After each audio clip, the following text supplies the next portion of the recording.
G'day viewers and welcome to a weekend edition of Totally Fucked Up. My weekly video that seriously may as well be called What Fucked Up Thing Did the Australian Government Do or Say This Week? I say it again and again, these fucking idiots keep giving me material. They don't stop with the stupid and fuck-uppedness. And like I said, I swear, it's got to be a competition. The only thing that could explain these people consistently coming out with such shit is they are actually competing with each other to see who can be the biggest fuckwit. And late in the week, Prime Minister Tony Abbott threw his hat into the ring. Now, he'd been the early form runner, was definitely Treasurer Joe Hockey. Abbott had a late fling and honestly didn't quite get there. But I'll start with him and then thinking, this is about the least fucked up thing someone involved with the government said this week. Abbott, out of the blue, he's in an interview. What do you think of Scottish independence? Now, Abbott is English, not Australian. Even though he's Australian Prime Minister, you'll probably say, I'm Australian citizen. Well, when they're brown people who are Australian citizens, you and your right-wing fucks don't call them Australians. They're in Lebanon, they're Lebanese. Oh, they're in Greece, they're Greek. They're not Australian. Fuck you, you're not Australian, you're English. Anyway, he gets asked, what do you think about Scottish independence? And you might say, not my business, because not your fucking business. What Abbott actually said, he goes, oh, I think the people who want an independent Scotland, they're not friends of freedom, they're not friends of justice, or the sort of countries that want Scotland independent of the UK, they're not the people you want to be friends with. He has basically said people promoting a yes vote in Scottish independence are terrorists. It's kind of hard to imagine someone saying something more fucked than that. But let me introduce to you Treasurer Joe Hockey.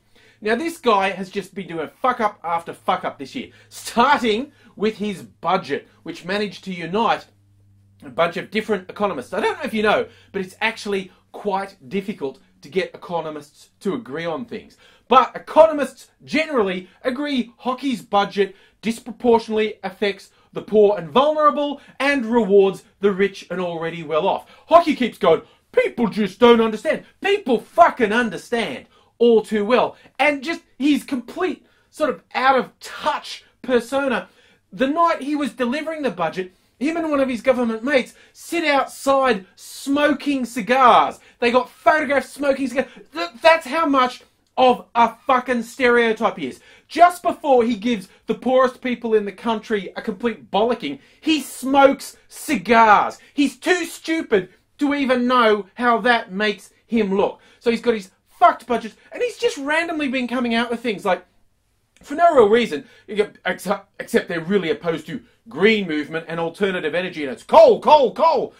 Out of the blue, he says, I have to drive past wind turbines when I'm going to Canberra, and they're so ugly. That's your argument. Wind turbines are ugly, therefore don't explore alternative energy. Like, ugly compared to what? An open-cut mine? A coal-fired power plant? It's like, it's not just that I oppose his ideology. He's just so fucking stupid and just keeps spouting shit. And one of his policies that put out is increasing taxes on fuel. And in all honesty, there's a bunch of good arguments you can put forward to say this is something that should be done. But what does he say? When people have said, well, proportionately, poor people are going to be hurt by this the most. More of their income is spent on it. And he goes, well, in pure dollar terms, rich people will spend more. A smaller percentage of the money they have, but more in total. Which you can say, it makes you look like a bit of a dick, but it wouldn't be that bad. But then he just spouts out, anyway, poor people tend not to have cars, or when they do, they don't drive them much. What the fuck would you know about poor people? You fucking idiot! He's just going, oh, poor people. That was his version, somewhere between let them eat cake and fuck the poor. And he's really genuinely surprised. Why do you think that was an asshole of a thing to say? everyone I hang out with, all the other millionaires, think that's a really reasonable thing to say.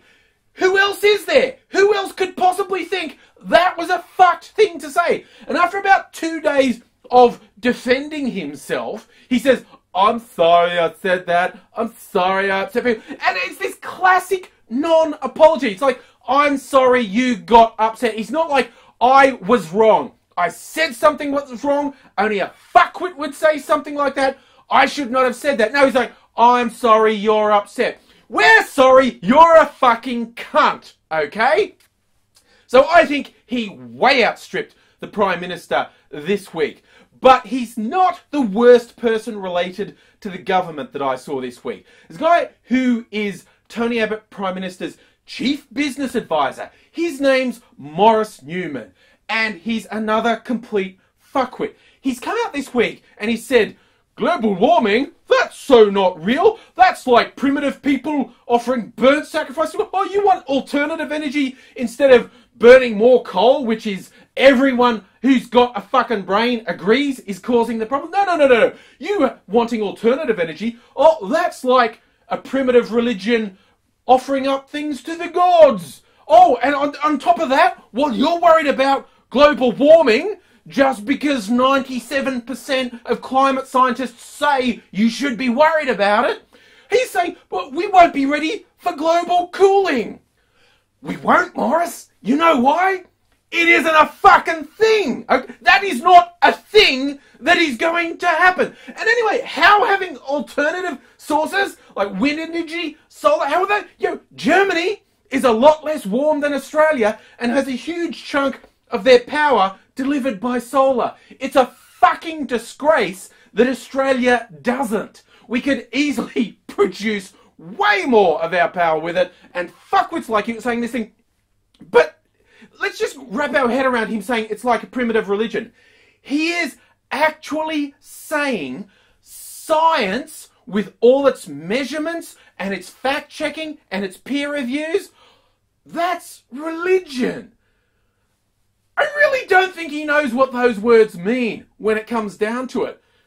But honestly, Maurice, if you're going to slag religion, can we actually slag the people who are using religion to make policy? Like fuckheads in the Liberal Party doing things like trying to ban abortion in the name of their religion, trying to put chaplains in schools because their religion is so important. If religion's a bad thing, how about you fuck off these pricks who are actually using religion in public policy and stop conflating science with religion and saying shit that's just not real. And then, of course, Abbott comes out and goes, oh, he's entitled to his opinion. You know what? At that level, it isn't a fucking opinion. To say something that stupid, to reject the overwhelming, like 97% of climate scientists, to reject that and then invent something called global cooling. You are either so fucking stupid, you are dangerous and should not be in a position where you could influence policy, or you are the worst, most disgusting, despicable type of liar who doesn't care who you fuck off for your personal gain, so you also shouldn't be allowed to influence public policy. So there's your choices. Either this guy is stupid beyond all comprehension, or he's evil and greedy beyond all comprehension. And that is the only choices you have.